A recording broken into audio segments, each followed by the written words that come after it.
Chakula namba moja duniani cha kuongeza homoni ya kiume, yani testosterone, sio oysters, wala steak ya nyama, wala mayai.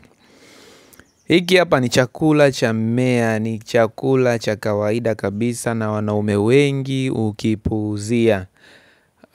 Chakula hiki kimejaa madini mawili muhimu ambayo mwili wako unayahitaji ili kuzalisha testosterone. Madini ya kwanza ni zinc ambayo husaidia moja kwa moja katika utengenezaji wa testosterone, yani homoni ya kiume.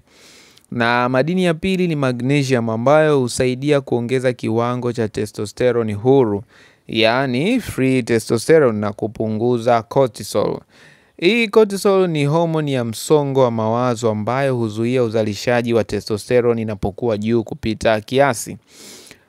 Wanaume wengi wa siku hizi wana upungufu mkubwa wa madini haya yote mawili, yani madini ya zinki na magnesium.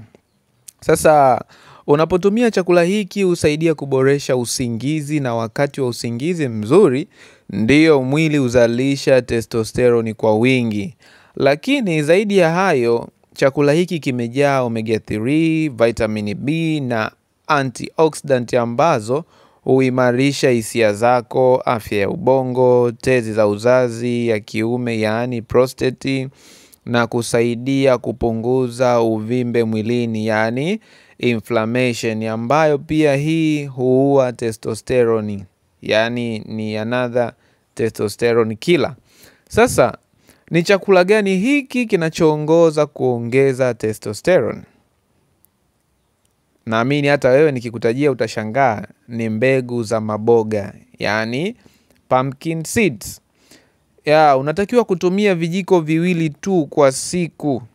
Vinaweza kukusaidia kuongeza nguvu, msukumo wa maisha, uwezo wa kufikiri na ari ya kiume kwa njia ya asili na salama kabisa. Kumbuka, if nature didn't make it, don't take it.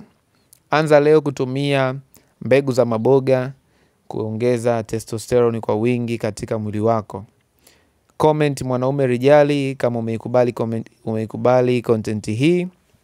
Lakini pia share na wanaume wengi zaidi ili waweze kujifunza elimu hii ambayo itaweza kuwasaidia kuondokana na tatizo la upungufu wa homoni za kiume.